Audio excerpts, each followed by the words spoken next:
Now we are coming to the last big sections to be filled in. So we are almost done with the writing. So congratulations, we are almost there. But you should not underestimate those. They're actually, again, two of the key sections. And I will show you later on exactly why when I talk about the assessment criteria, how your application will be evaluated. Because the follow-up or the points that are being evaluated under follow-up, the impact and the dissemination is a very important aspect of the overall evaluation. So in those following three sections, fields, you will have to describe basically what will you do once all those mobilities, once all the training and the main activities have been realized? And how will you talk about it?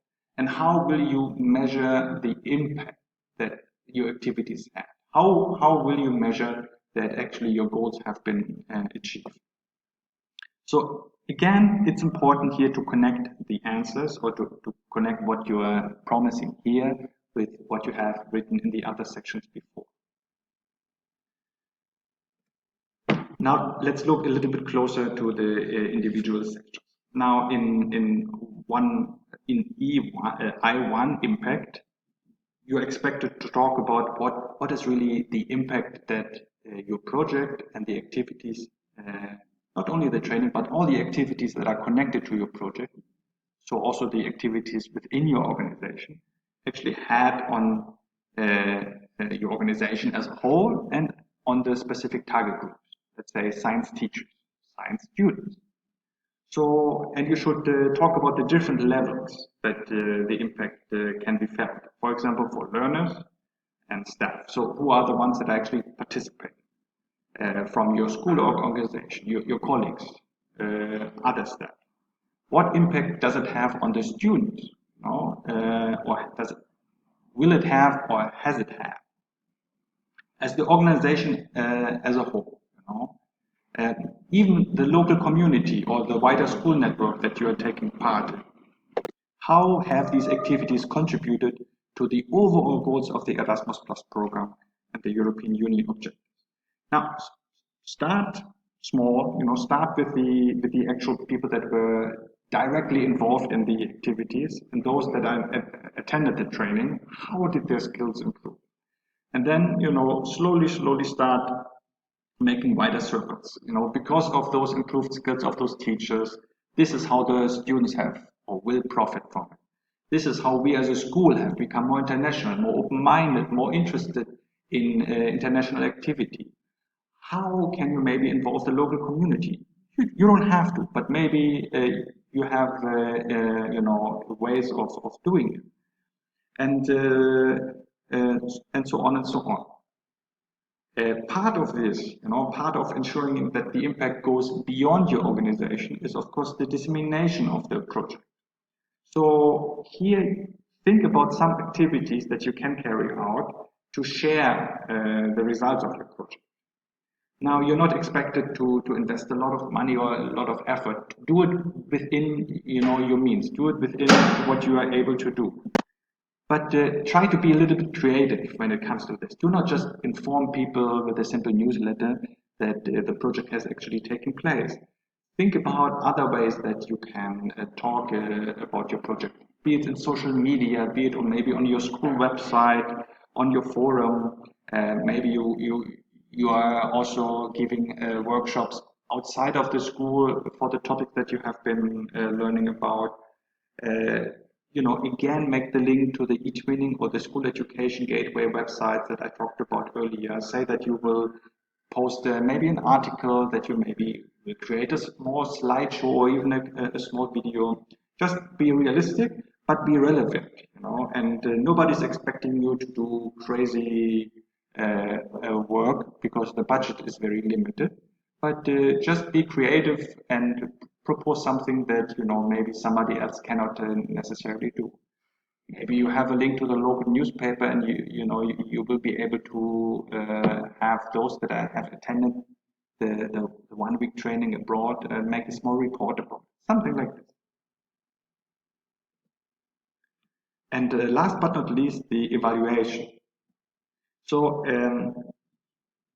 you are expected to talk a little bit about how you can assess whether and to what extent your project has actually achieved those objectives and results. So include that you will do a final evaluation, that you will have a discussion about what was good, but also be critical about what was bad. You should highlight here what learning outcomes are really expected to be achieved, and that you will do an analysis of how it was before and what has changed after the training. So obviously, this is becoming more important when it comes to the reporting, but you should already start thinking about how will you measure, how will you follow up that all these activities and that European taxpayer money has been spent on has actually achieved what they were supposed to achieve. So again, it's probably best to look at it at your own organization, in the school context that you are, what kind of ways you have to include some kind of evaluation. Now I'm skipping now the budget section J, because I will talk about this in a moment together with section H1. But I really would like to emphasize and stress that section K, the project summary, is of great importance. This is most likely the first section that the evaluator will read. So it is at the end of the project application form, but probably the evaluator is the first thing that he will read, because here you should write a well-written, comprehensive summary of all of the aspects that we talked about before.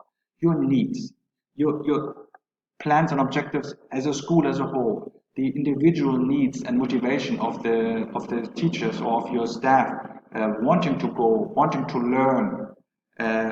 What is your long-term goal? What kind of activities are you planning to do before, during, and after the mobility? How will you talk about it?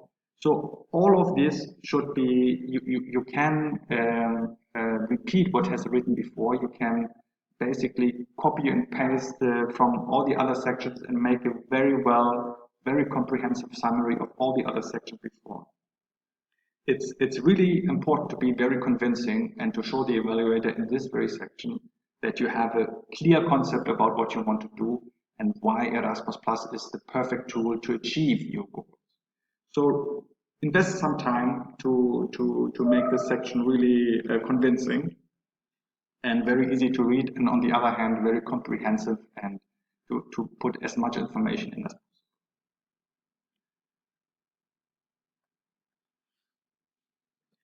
Now,